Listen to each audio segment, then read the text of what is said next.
Mashhur hadis bor. Hazrati Abu Hurayra radhiyallohu anhudan rivoyat qilinadi.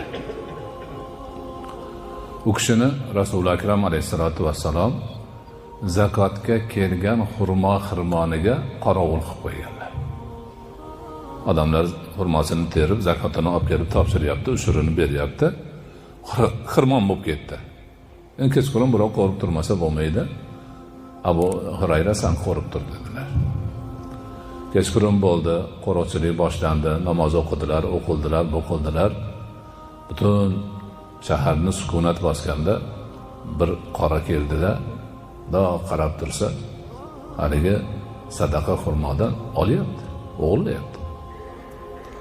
Sekin borib Hazrati Abu Hurayra haligi o'g'rini mahkam ushlab qoldilar. Hech qayerga qimillayolmay qoldi. Sen qo'rga tushding. Seni endi tong otganda Rasululloh alayhisolatu vassalomning huzurlariga olib boraman. Davud haligi yalindi, yolvordi. Men ayolman, odamman, bola chaqam ko'p. Ular och qolgan edi, shuning uchun majbur bo'ldim. Endi meni sharmanda qilma. Imkon ber, endi qaytib kelmayman. Shu bola uchun, chaqa uchun shunga majbur bo'ldim deb rosa yalindi. Rosa yalinuvdi. Abu Hurayrani rahimlari keldida, "Bo'pti, bor. Ikkinchi kemaga" dedilar. Ertalab qorovullikni tugatib bomdodga bordilar. Rasululloh: "Ha, Abu Hurayra, mehmoning nima qildi?" dedilar. Shunaqa qo'rga tushib qoluvdi, ayonman ekan, bola chaqasini o'rtaga qo'yib, qattiq yalinuvdi. Endi kelmayman deb qo'yib yubordim. U yolg'onchi yana keladi dedilar. Ertasiga yana keldi.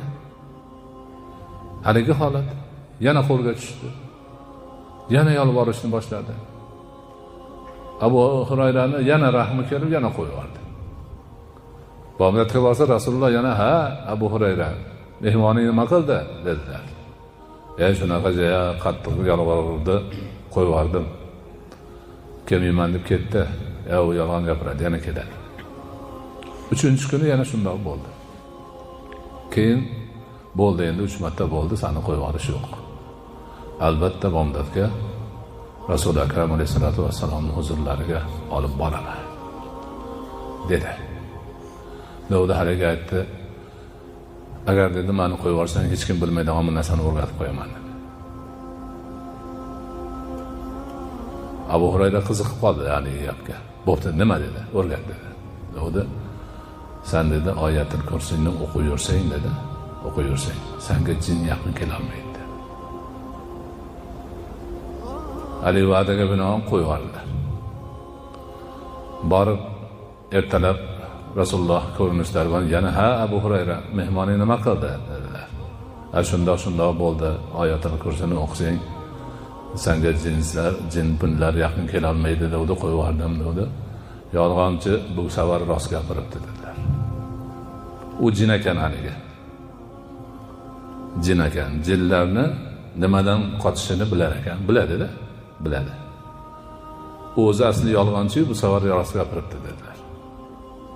Ana oyatul kursini o'qib, o'ziga dam solib, o'sha namozdan keyin o'qib yurgan odamlarga o'shanaqa jin, har xil holatlar oriz bo'lmas.